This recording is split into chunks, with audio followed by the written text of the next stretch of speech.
Here is the recipe that I cook in this video. Feel free to screenshot, write it down, or copy from the description. Deli-style roast beef is one of those luxuries that is always difficult for me to pass up on the rare occasion that I make a sandwich. The problem is that it's always so expensive relative to the turkey and ham. In this video, I will show you 2 ways to make it from scratch, for roughly half the price in my case. For cold cuts, the rule of thumb is pretty much opposite to that for steaks. We want the leanest possible cut of meat we can buy. My preferred cut for this is eye of round roast. Here I have a 6-pound whole eye of round that I found for $4.99 a pound. Now, you can use pretty much any lean roast for this, sirloin roast, top or bottom roast, whatever's available. Just know that you cannot use chuck roast for this, way too much fat. Speaking of fat, we are going to want to trim this roast of as much of the external fat as possible. If we were going to eat this hot, I would leave this sizable fat cap on, but here we need to remove it because it's just going to be gross and slimy when cold. I'm also going to take care to trim the silver skin, that thin band of connective tissue still on the surface. That's going to be tough and chewy when cooked. Just take your time and cut as much as you can without taking too much of the meat. This doesn't have to be perfect. If there's some flakes of fat here or there, it's going to be fine. And here is the trimmed roast. I'm going to divide this into 2 roughly equal segments. The oddly shaped one I'm going to sous vide, so I'll toss it in a bag for now. Skip to here to see how that's cooked. As for the oven roasted one, I have chosen the more evenly sized out of the meat because this method tends to produce uneven cooking depending on the thickness of the roast. This is best avoided by picking up the most evenly sized one you can. Start by preheating your oven to 300 degrees Fahrenheit. While that's coming up to temperature, in a small bowl, pour in a tablespoon or 2 of olive oil, and add a couple large pinches of salt, a bunch of black pepper, a teaspoon or so of smoked paprika and garlic powder, and a shake of rosemary and a shake of thyme. Go ahead and mix this together into a paste and spread evenly over the roast. It's not going to seem like enough at first, but just keep at it and you should end up with a beautifully well-seasoned roast, ready for searing. Speaking of which, take an oven-safe pan, here I have cast iron, and turn the burner to medium-high. Pour in about a tablespoon of neutral oil. Once smoking hot, take your roast and quickly sear all sides, letting it rest for no more than 45 seconds per side. Once all sides are browned, turn off the heat, and, if you have one, insert the probe of an oven-safe thermometer into the thickest part of the roast. Place the roast into the preheated oven.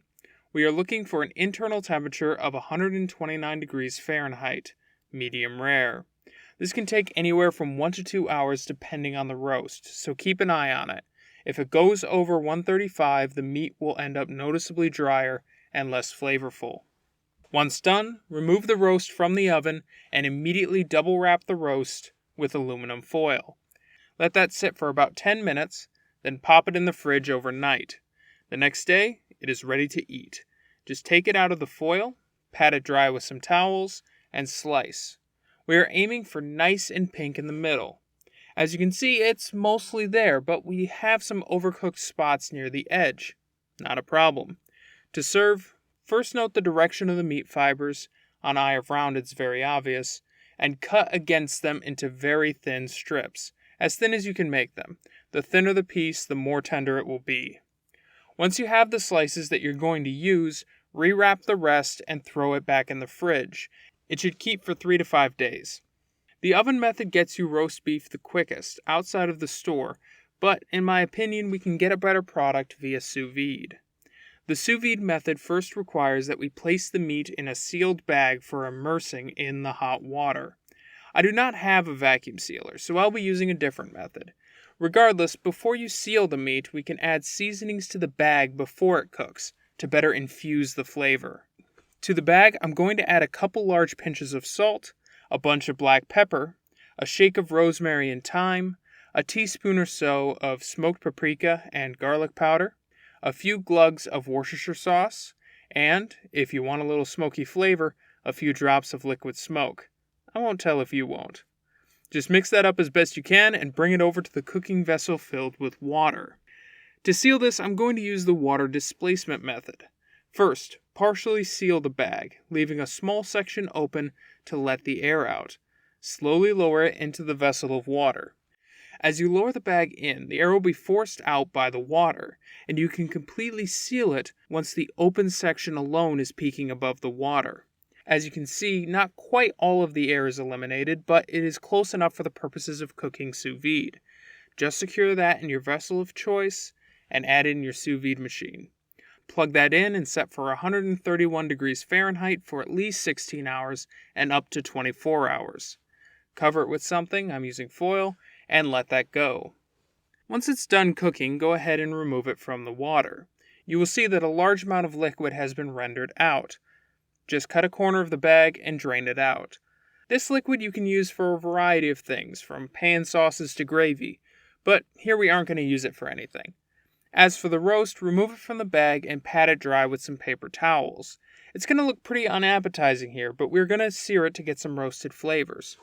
For that, take a high heat pan, here again I am using cast iron, and heat on medium-high, pouring in a tablespoon or so of neutral oil.